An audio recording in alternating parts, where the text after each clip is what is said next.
శ్రీకాళహస్తి ఈ పేరు వినగానే మనలో చాలామందికి సాలెపురుగు, పాము, ఏనుగు కథ గుర్తొస్తుంది. భక్త కన్నప్ప త్యాగం గుర్తొస్తుంది. ఇవన్నీ మనకు తెలిసిన విషయాలే. కానీ ఆ కథల వెనుక, ఆ పురాణాల చాటున మనలో చాలామందికి తెలియని, కంటికి కనిపించని కొన్ని అద్భుతమైన రహస్యాలు ఆ ఆలయంలో దాగి ఉన్నాయి. ఈరోజు మనం వాటి గురించే తెలుసుకోబోతున్నాం. సరే, మన ప్రయాణంలో 5 ముఖ్యమైన రహస్యాలను ఛేదించబోతున్నాం. 1. మనకు తెలిసిన కథలకు అవతల ఉన్న నిజాలు. 2. ఆలయ గడప కిందే దాగి ఉన్న కొన్ని నమ్మలేని నిజాలు. 3. గాలి రూపంలో ఉన్న శివుడి ఉనికికి సాక్ష్యం. 4.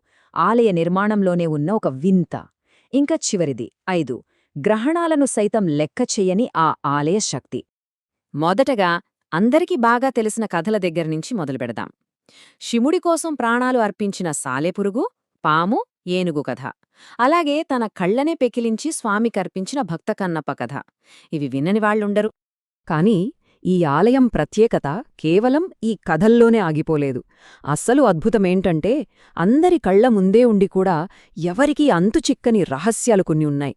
గాలికూడా లేనిచోట రెపరెపలాడే దీపాలు, గుడి గడప కింద భక్తుల సమాధులు, గ్రహణాలను కూడా లెక్కచేయని ఒక అద్భుత శక్తి. అసలు కథ ఇక్కడే మొదలవుతుంది. ఇక మనం మొదటి రహస్యం దగ్గరికి వచ్చేద్దాం. ఇది మరెక్కడో లేదు, ఆలయంలోకి అడుగుపెట్టే ఆ మొదటి గడప దగ్గరే ఉంది. వింటేనే కొంచెం ఆశ్చర్యంగా ఉంటుంది కదూ? అవును, ఆలయం యొక్క ప్రధాన గడప కింద 2 గొప్ప భక్తుల దేహాలు ఉన్నాయని అంటారు. ఒకరేమో శ్రీకాళహస్తి మహత్యం వ్రాసిన మహాకవి దూర్జటి, మరొకరు రోమసుడు అనే గొప్ప మహర్షి. వాళ్లను తొక్కకూడదనే ఉద్దేశంతోనే ఆ గడప పక్కన మరో గడపను ఏర్పాటు చేశారు.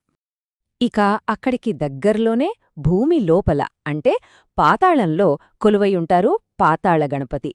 ఈ స్వామి దర్శనంతో ఒక అద్భుతమైన ఆధ్యాత్మిక నమ్మకం ముడిపడి ఉంది. భక్తులు ఏం నమ్ముతారంటే ఈ పాతాళ గణపతి ముందు నిలబడి మనసులో ఒక 4 సార్లు ఆయన తలుచుకుంటే చాలు మోక్షం లభిస్తుందట. చూడ్డానికి చాలా సింపుల్గా అనిపించినా ఇది ఎంతో శక్తివంతమైన నమ్మకం. ఓకే, ఇప్పుడు అసలు విషయానికొద్దాం. ఈ ఆలయంలోని అన్నింటికన్నా ముఖ్యమైన, అత్యంత గూఢమైన రహస్యం ఇక్కడి మూలవిరాట్టు యొక్క నిజస్వరూపం. శ్రీకాళహస్తిలోని శివుడిని వాయులింగేశ్వరుడు అంటారు. వాయువు అంటే గాలి. అంటే ఇక్కడ శివుడు గాలి రూపంలో ఉంటాడన్మాట. ఆయనకొక ఆకారం లేదు, కంటికి కనిపించడు, కాని ఆయన శక్తి నిరంతరం అక్కడే ఉంటుంది. మరి అసలు ప్రశ్న ఇక్కడే వస్తుంది.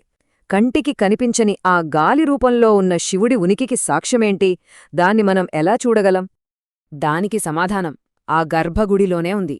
బయటినుంచి చిన్న గాలికూడా లోపలికి రానివ్వని ఆ గదిలో శివలింగానికి ముందున్న దీపాలు ఎప్పుడూ రెపరెపలాడుతూనే ఉంటాయి. శివుడి శ్వాసవల్లే అవి అలా కదుల్తాయని భక్తుల ప్రగాఢ విశ్వాసం. అయితే ఇక్కడే మరో విచిత్రముంది. ఆ గర్భగుడిలో చాలా దీపాలున్నప్పటికీ కేవలం లింగానికి కుడివైపున ఉన్న 2 దీపాలు మాత్రమే అలా నిరంతరం కదులుతూ ఉంటాయి. మిగతావి నిశ్చలంగానే ఉంటాయి. ఇది యాదృచ్ఛికం కాదు, ఒక అంతుచిక్కని అద్భుతం.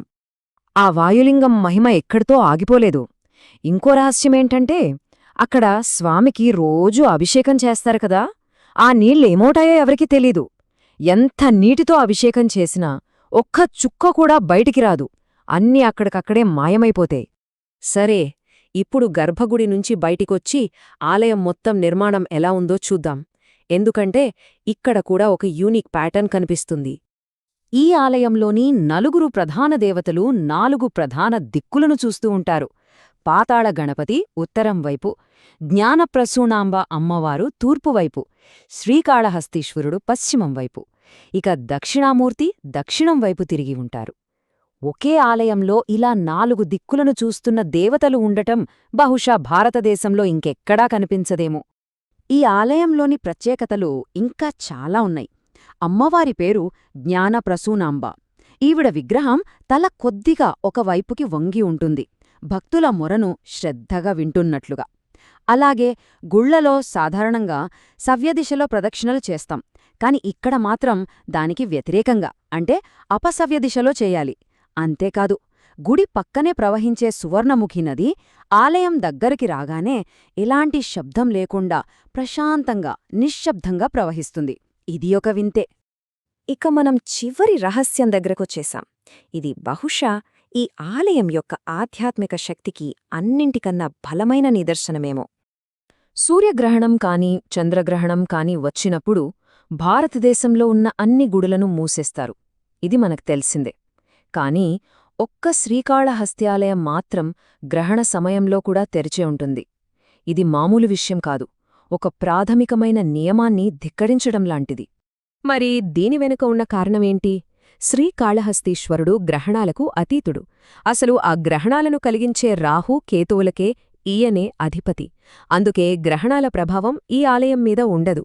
అందుకే ఆ సమయంలో ఇక్కడ ప్రత్యేక పూజలు కూడా చేస్తారు.